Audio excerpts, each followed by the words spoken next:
welcome everybody to the Purple Mountain session. We're here with Protect Our Winners. So my name is Graham Zimmerman.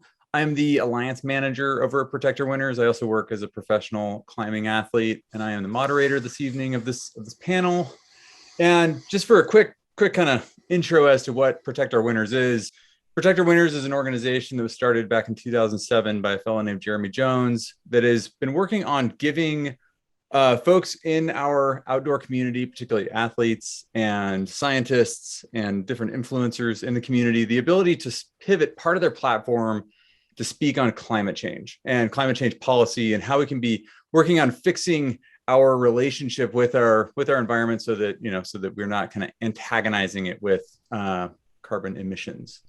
And so as we look at that conversation, oftentimes climate change and the policies around it end up kind of in the quagmire of partisan politics, left and right. And this evening, we're going to be talking about how we can create cross-partisan action around climate change, how we can be talking across the aisle, how we can be communicating effectively about our shared experiences, our common values, the common ground on which we like to participate in all of our sports and activities and practices, and how we can utilize all of that in order to drive forward into a future in which we effectively manage our climate and our carbon emissions, and we're able to do that together, and we're able to do that effectively. So this evening, we've got a few panelists with us. I'm going to let you guys introduce yourselves, and then we'll jump into a conversation about how we can all work together to work on climate. So Aaron, let's start with you.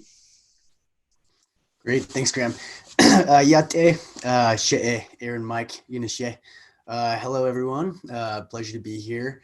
My name is Aaron Mike. I am a Dene Navajo rock climbing athlete, ambassador for Natives Outdoors, and former guide.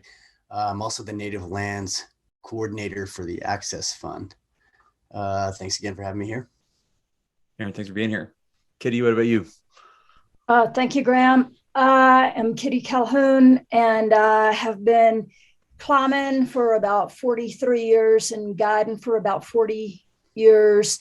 I am an ambassador for Patagonia and also Scarpa, and I've noticed changes in the climate in the alpine environment in particular, and did a TED talk called Last Ascents, which is about routes that I've done in the mountains that may not get a repeat due to climate change. And I'm excited to be working with Protect Our Winners. Thanks for being here, Kitty. Steve, what about you? Hey, I'm Steve Hemkens. I am the Vice President of Fly Fishing, Wing Shooting, and Dog at the Orvis Company. That is actually my title, which is pretty humbling. And I am a passionate angler and hunter, and climate change is something that a lot of people in my industry have been talking about, and really excited to be here to talk with everybody here about how we can do this together. Steve, that's awesome. Thanks. And last but certainly not least, Phil, what about you? My name's Philip Henderson. I'm here down in Southern Colorado, and I've been in the industry for close to 3 decades now, in a variety of ways, guiding administratively, domestically and internationally. And so, my look on climate change has kind of been from a global perspective. And so I really look at it from that perspective. I'm glad to be here with you guys. Thanks, Philip. And this is really exciting. I know each of you, you're each folks who I have a lot of respect for and really enjoy having worked with over the years, and having us all together to have this conversation is really exciting. And I think that, as we move into this conversation, I've got some questions that I'm going to ask, but the goal as much as anything is just have a conversation. So I'm going to really leave it to you all to kind of guide where we go with this. But to really kick things off, I really want to start with your individual perspectives, and maybe Kitty, we'll start with you, because I think you've got a really cool take on this, particularly with your work with the Last Ascents project. And so from your perspective, what solutions should we be pushing for when it comes to how we manage our climate?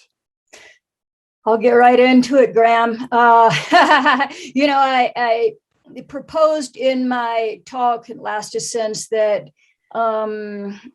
my personal solution was voluntary simplicity, because I found, like in the mountains, that if you use everything, if you consume it all, if you take it all, then when you come to the crux, you'll find that there's nothing left to give, nothing left to leave behind. So sort of long-term thinking, and I was thinking that, if we each individually did that, then there's a ripple effect with individual action. And I strongly believe that. I believe that a lot of movement starts from the bottom up when you say, for example, peer pressure and people who deciding that smoking wasn't a healthy activity. But I've recently been exposed to another way of thinking when we worked on the film project with Molly Kawahata. The film is going to be coming out in the fall, right before the midterm elections. And actually, she talks about how we can't judge anybody's individual decisions because people are in different places, economically, et cetera. And so, and that these changes that need to happen on a systemic level. And so the most important thing, and it's action that you can take, is to vote the environment. Love that. Who else has some kind of like some personal perspective like on that, like, whether we're talking about systemic change or personal change or kind of how we communicate on this stuff individually? What's bubbling up for folks?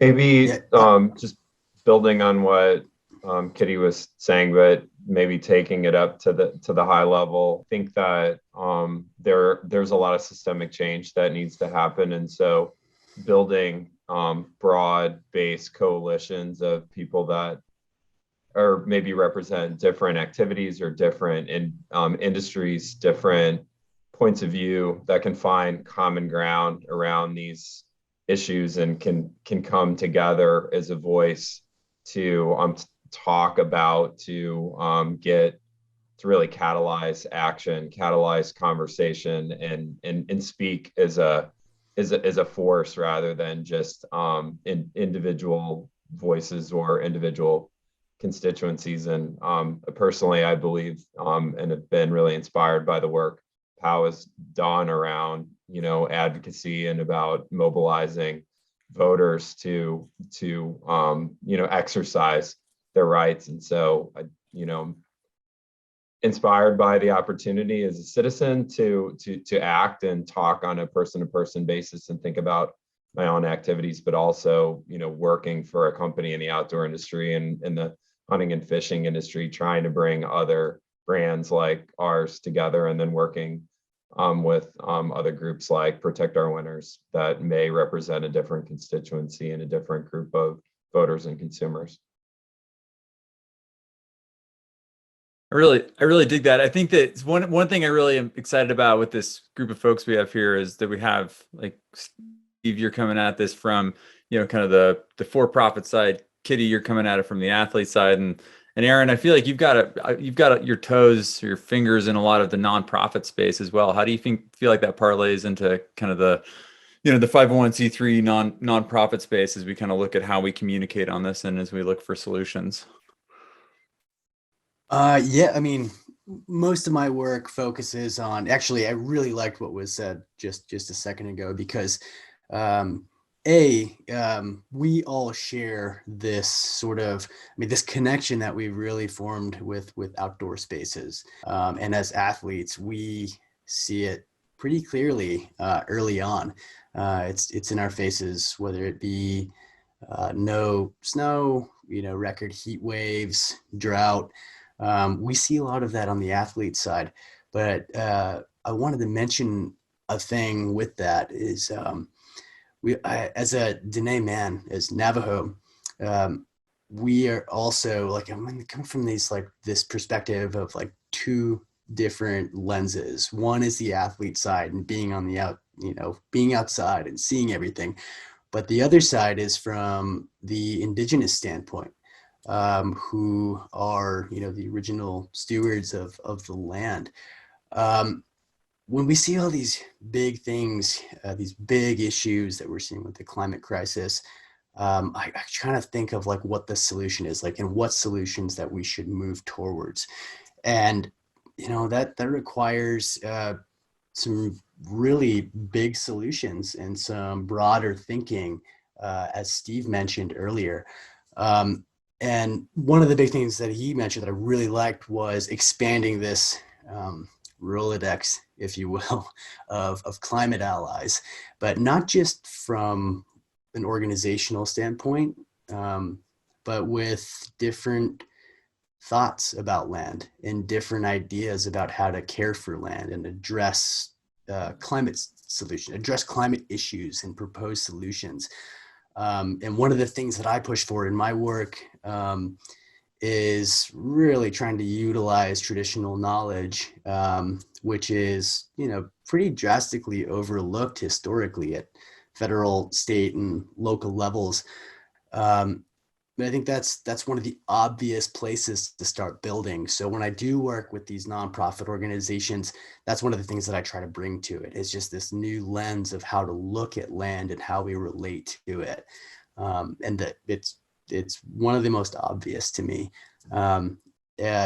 because tribes, indigenous folks, I mean, these literally our ancestors that we're talking about. So Kitty mentioned about, you know, individual actions that we can kind of take, and just kind of taking that a step further, just, you know, realizing that there's a lot that we can do and there's a lot that we should be doing when we're taking experiences from the outdoors.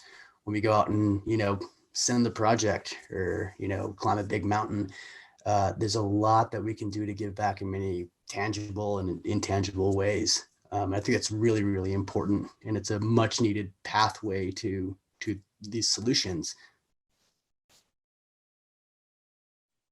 Aaron, I love that. And yeah, that's a really powerful perspective. And Philip, I'm gonna put you on the spot a little bit here, but I think that, you know, a lot of what we've been talking about thus far has been kind of in the framework of, you know, within the United States or within North America, which, to be honest, at Protect Our Winters is a lot of the work that we do right now, just because there's so much work to be done here. But I know you just came back from Nepal just a week ago, if I'm not mistaken. And as we look at that kind of global perspective, both in terms of industry, in terms of, you know, really the imperative indigenous perspectives around the globe, and as we look at, you know, kind of what that means for the work that we're doing, what bubbles up for you in terms of kind of what solutions we should be looking at and the perspectives we should be getting at?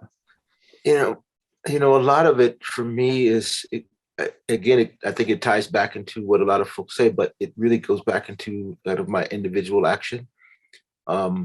And you mentioned, like, I just came back from Nepal. Well, that in itself is a pretty big footprint in terms of you know, climate change and the amount of resources that I'm using and so on.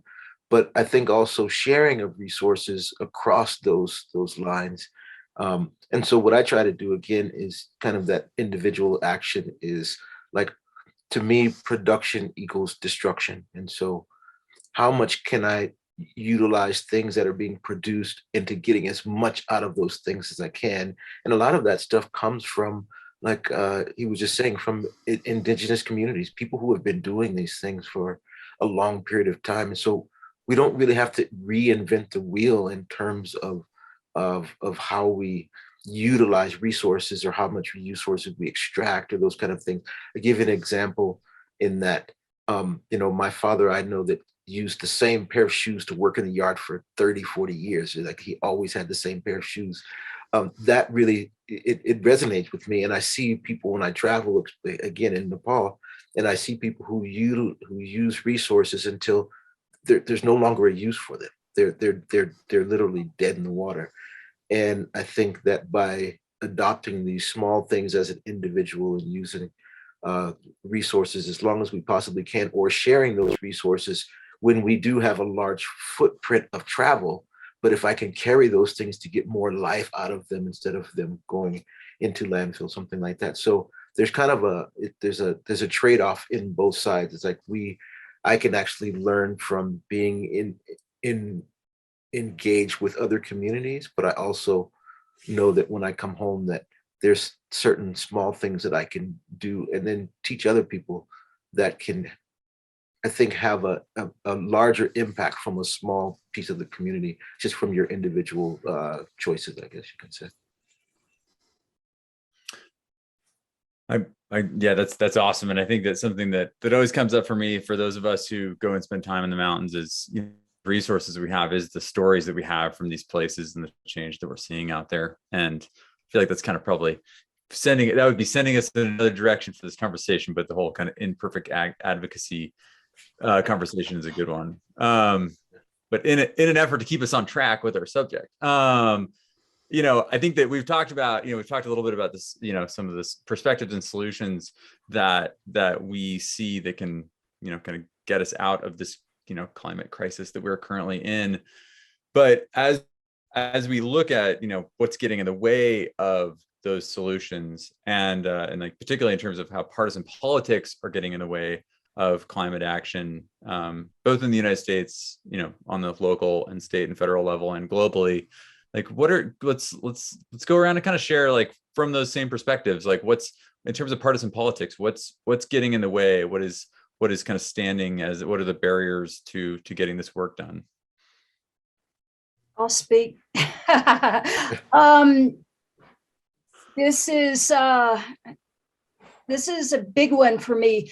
I just gave a slideshow of the Michigan Ice Fest, and I talked about vote in the environment. And then one of my friends said afterwards, we were discussing my slideshow, and he said, "So you mean vote Democrat?"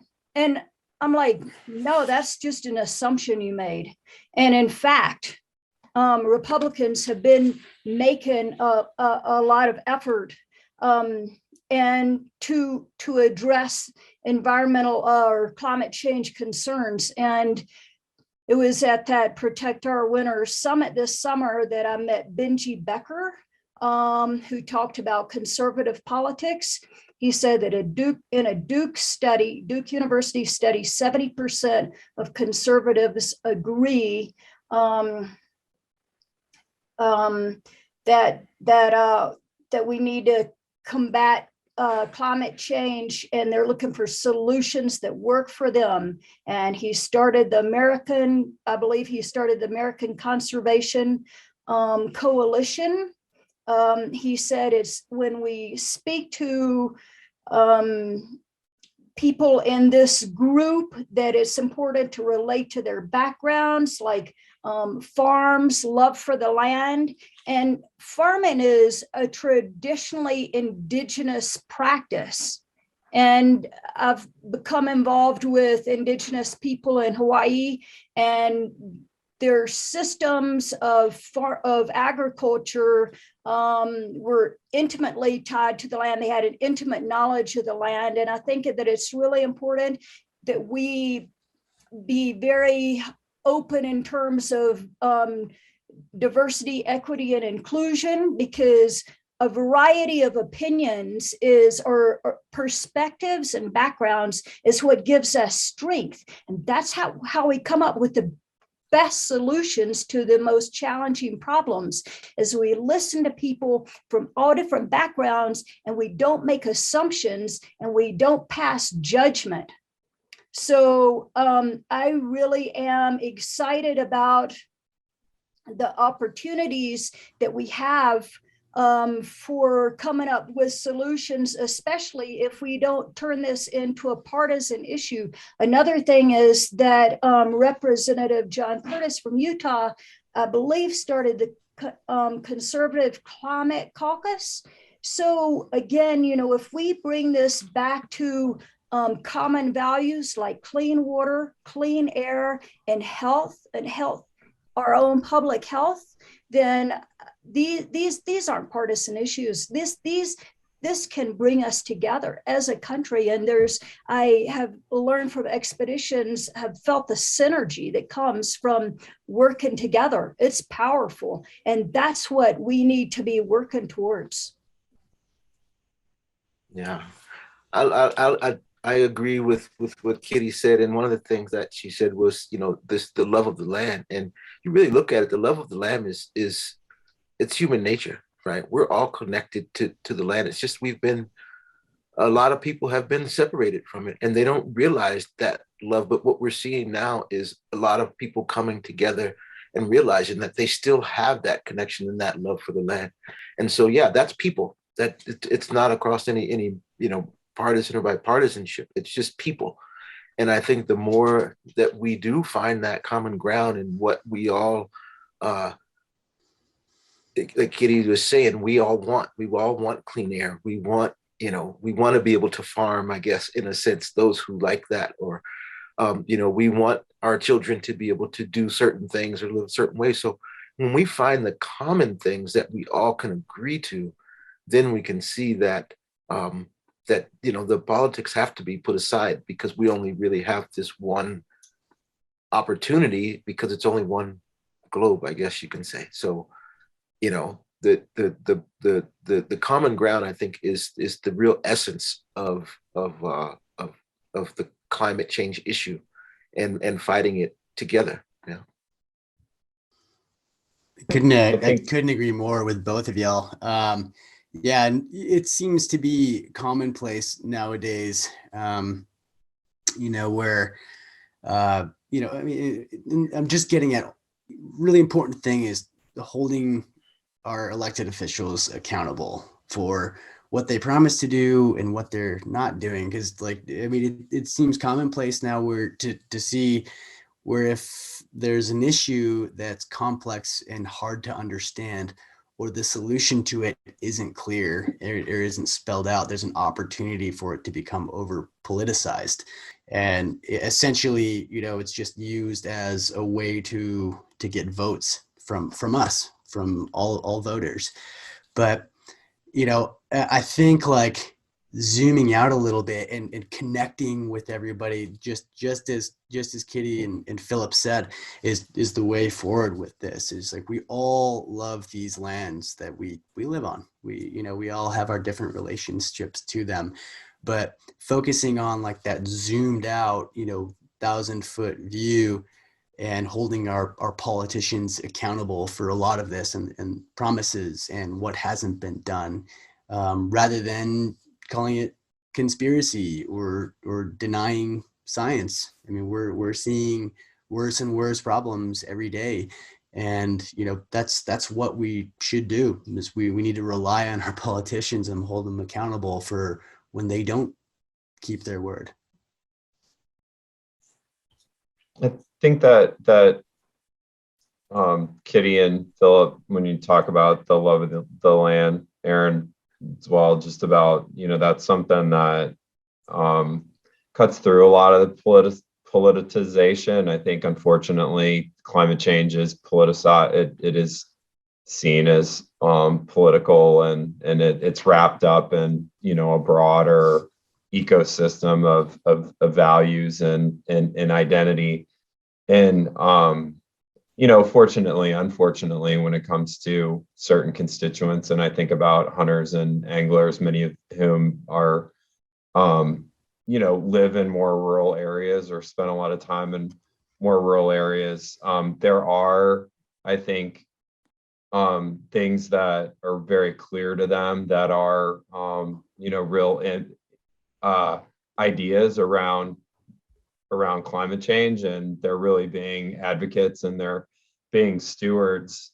But they're a lot of the labels that would be used to attributed to those activities, whether it's conservation, it's habitat improvement, it's water riparian corridors, all of those are really ways in which either carbon can be sequestered, or adaptation and mitigation strategies. But in thinking about other things that we can talk about, the language and the positioning and the packaging, depending on the approach, can either be immediately turn people off and put them on their guard and make them think that you're trying to promote an agenda that they don't agree with, or when flipping the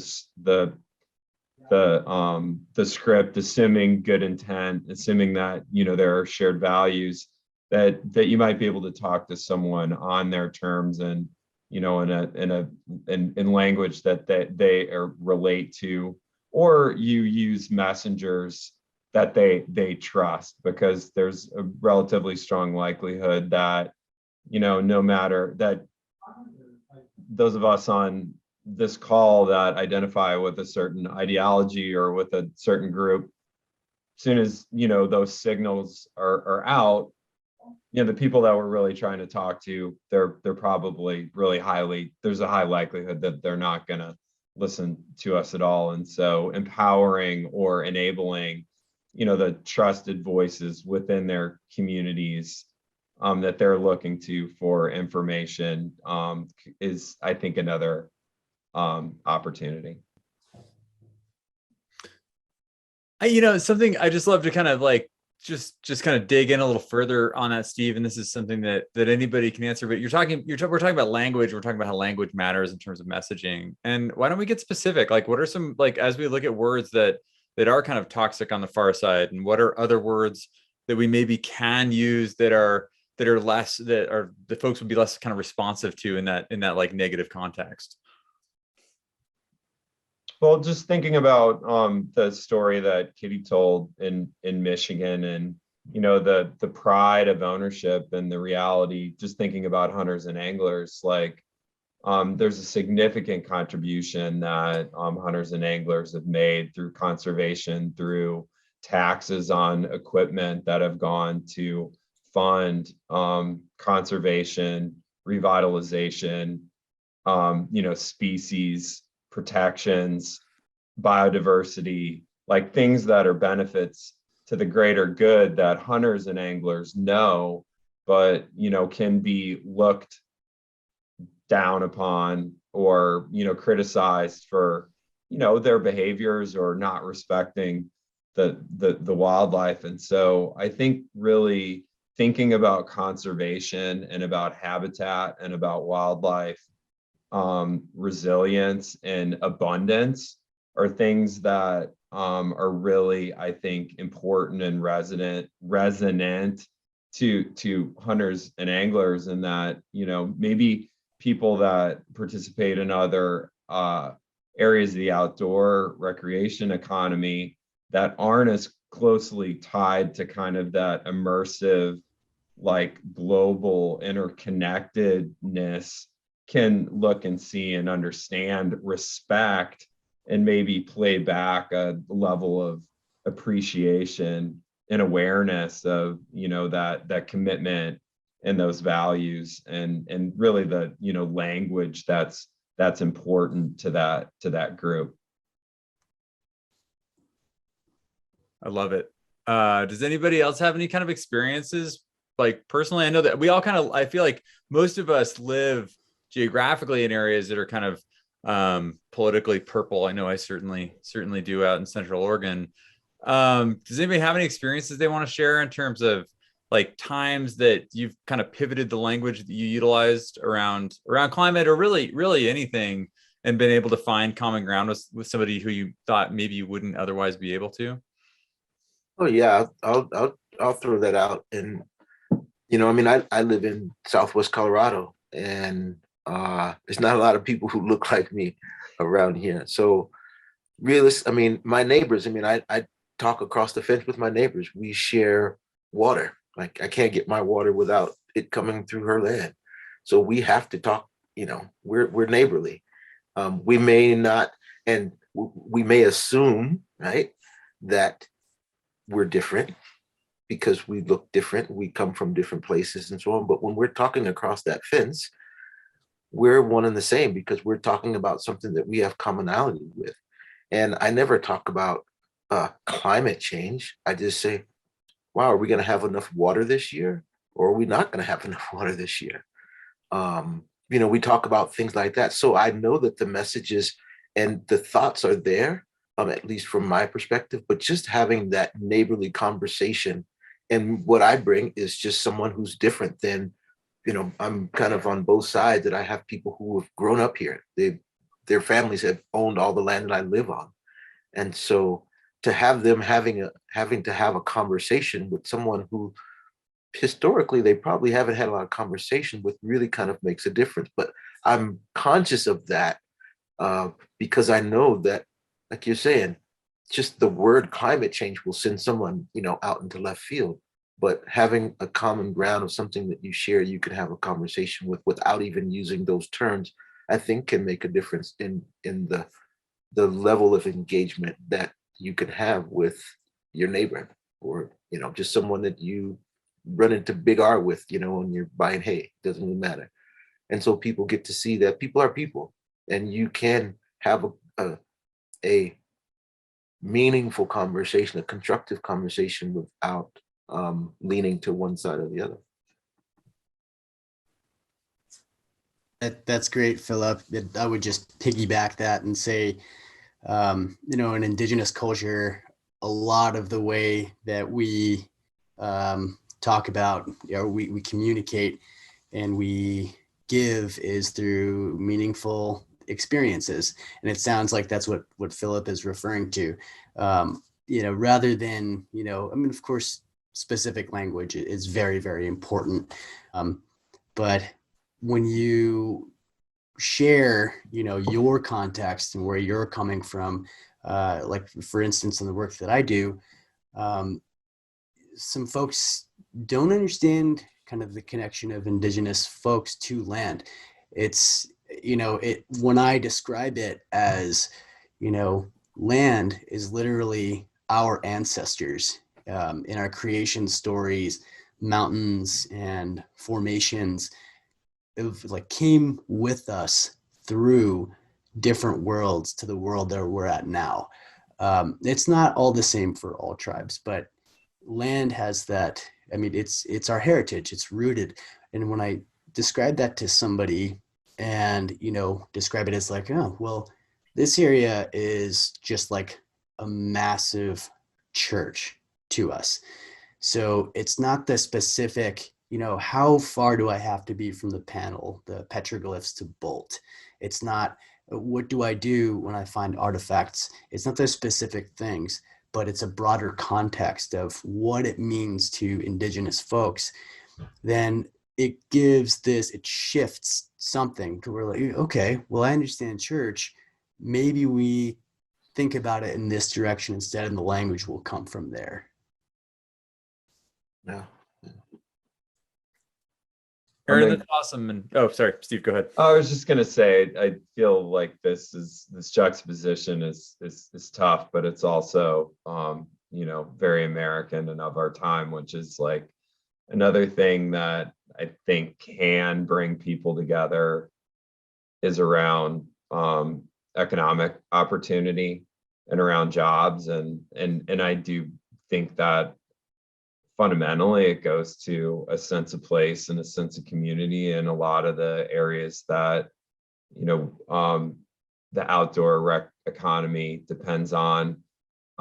It is going in and filling a void that may have existed through other industries, whether it's in energy or it's extraction, or it could be agriculture, and how that's all changed, and trying to create, because ultimately the sense of place matters to everyone, and people want their kids and their grandkids to grow up and live where they lived, and fish or hunt or ski or climb or do whatever, or worship, and be connected to those places, and irrespective of whether it's person to person in the communities or it's at the local, state, or national level.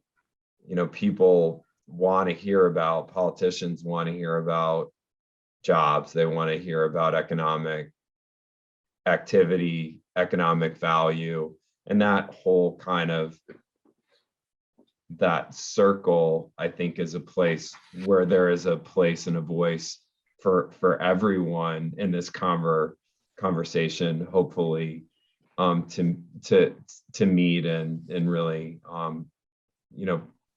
find something relatable and meaningful and resonant for them. Steve, do you feel like those need to be separate conversations, or can we have those conversations all kind of in conjunction together? I think we can. I think we have to have them together. I think it has to be thoughtfully mediated or moderated, and has to find issues or not necessarily lightning rods, but what are the things that people can organize around, whether it's and I think it tends to be, it's a lot easier when something's at risk, and that's kind of linear or binary, and it's like, well, if we protect the space, or we rally around access to this area, and have a relatively broad interpretation of what use can look like, then that's easy to get a lot of different constituencies to rally around it, whereas climate change is this like big existential global multifaceted thing. But I think if we're talking about the land, we're talking about communities, we're talking about equitable kind of access and use in a way that brings a lot of different folks together. For me, that's how I feel like that you can't compartmentalize it, because if you end up compartmentalizing it, then I think we fall back to where we've been, which is a lot of individual or small actions around the edges that don't necessarily combine into the broader based action and movement that we need, with the momentum and the sense of urgency that are required. Yes. I mean, there have been a lot of powerful things said this evening, and that's certainly one of them. And I think that, one thing that I did want to ask folks is, we've been talking about language, we've been talking about language in the term, kind of in terms of like what we are projecting, and the language that we are utilizing. But does anybody want to speak to the value of listening and the value of like understanding our reactions to words that come at us? Well, I was just the word that I was going to use was humility, right? I think that a lot of the what's to be gained and where things fall apart is that people don't assume good intent. And I think that so much of like the political discourse and everything is so divisive, and people immediately assume, because you say you should vote for the environment, that you identify with a particular political party, which then immediately just like creates barriers and walls and reactions. So I think it's important to be humble, and to your point, to listen and to ask questions, and not assume that because of someone's political identity or what they drive or how they're dressed or what signals they might send, that you don't have any common ground with them, especially when we're talking about these sacred places that and these activities that I think are intrinsic and super valuable and sacred to pretty much everybody.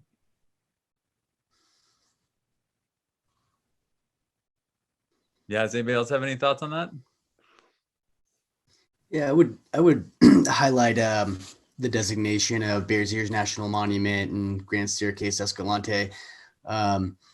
Working on that project and relationship building was exactly what Steve mentioned, is like getting down to it's a little hectic in listening sessions, because you have a lot of people jammed into a place and that don't see eye to eye.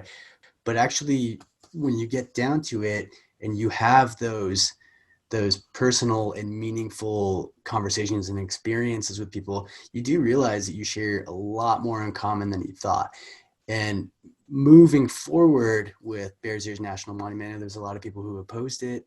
but bringing to the table all of the user groups as, all people who care about the land, and all people who have, big ties to it, was the biggest reason that went through, and climbers just happen to be a portion of it. We all have our different points. We all have our different, reasons to protect land. But yeah, if you go through those barriers and you actually are willing to talk to somebody, and like whether that's just like one-on-one, or you set up a Zoom meeting like this, you tend to get a lot further than, and sometimes surprise like what you gain from that in building allies. Yeah, and along with that, Aaron, I totally agree. It made me think that like Steve said, it's important to listen, and it's important to have conversation, because that's how we build trust in each other. And for example, the Utah politicians are there's the issue of state control versus federal control. And I think this battle for control has a lot to do with an underlying distrust. And so again, I think the way that we work through that is the way that we build trust is to have more conversation and to listen to each other and to find our commonalities and to realize that there is a way through. There is a way through where we can create a win-win situation. I mean, compromises have to be made. It's not but we can come up with a solution that's a good one. Yeah, I think both you're right. And just conversations, I can't say enough about talking to people and spending time with people. And there's two things for me, in that I think in the workplace or just in our everyday lives, passersby, whatever, in our society, we don't take enough time to actually conversate and listen. We're moving too fast. Time is money, all of these things, right? But if you take that away, and if we can allow ourselves to look at, let's say, indigenous cultures, the Dene people, how do they communicate? What do you need to do as a different person to communicate and learn something from them? And correct me if I'm wrong, Aaron, but I work with Navajo people, okay? And I've learned really that I have to listen, because this is going to tell me a story, and I have to then take that story and decipher what is it he's actually telling me. But I have to take the time to actually listen to the story. If I don't take the time, then I'm going to lose what he's saying, and I'm not even going to learn anything. And so for us taking time to actually conversate, and that's just with Otis, that's with one person I know. If it's the same with my neighbor, if it's the same with some guy I run into in the bank, if we just even stop for a minute to say hello and have a conversation, then we learn things about each other. And then that's when we can start having these larger conversations about differences and things like that. And so it really is about learning from each other and taking the time. Even at work, I tell you right now, I will put my job, my position on the line to tell my supervisor that this conversation that I'm having with my coworker right now is as important as me doing that work over there. Why? Because we're talking about this not only as individuals, but even as a organization. We're talking about climate change and our impact and sustainability and so on. And so if that's at the forefront of our values within an organization, then I should be able to put my conversation with this person at the forefront of my job, because it's all tied together. That's really great. And Philip, yep, you're spot on. I think there's, you're recognizing the difference between in the way indigenous language works versus Western language, right? You say, like, you provide us to question, answer. I've had a lot of conversations with my grandparents are like, oh gosh, this is going to take a long time. Let's sit down and like, I don't know, maybe I'll get some coffee and like, this was going to take some time because it's more of a roundabout way of speaking. Yeah. And that even, I mean, that occurs intertribally. Did a project on this same topic up in near the 1002 coastal plain area with the Gwijin. We'd start every morning talking to a former chief of the Gwich'in people up in Fort Yukon, and started every morning is kind of a weird way to put it because it was like a 2-hour conversation, where a lot of coffee involved. But yeah, that's a really good point of, and that's just from the indigenous side of things. We speak differently. We'll tell an entire story to illustrate one single point. But that's a really important point to bring about because everybody talks differently. Being able to accept that, and this goes back to maybe our language conversation, is like understanding the lens that they're coming through and the way they express things. Yeah, absolutely. Good. That was a really awesome story from your friend Otis. Yeah. Well, team, I think we're kind of coming up to the end here, and this has been really powerful. I feel like this is one of those conversations that we could continue on for another 45 minutes really easily. But I feel like the point that we've reached is that we need to understand how we're speaking to each other, how we are interfacing with each other, how we're listening, and it's through those channels, both on the personal and at like the corporate level, that we can get a lot of this change enacted. So I really appreciate each of you coming out this evening and chatting about this and sharing your perspectives. This has been really powerful. And I think if folks are interested in learning more about the work that any of these individuals are doing, please, I think that all that'll be available in the programming, and I encourage you to follow up. And thanks everybody for coming out. This has been really cool.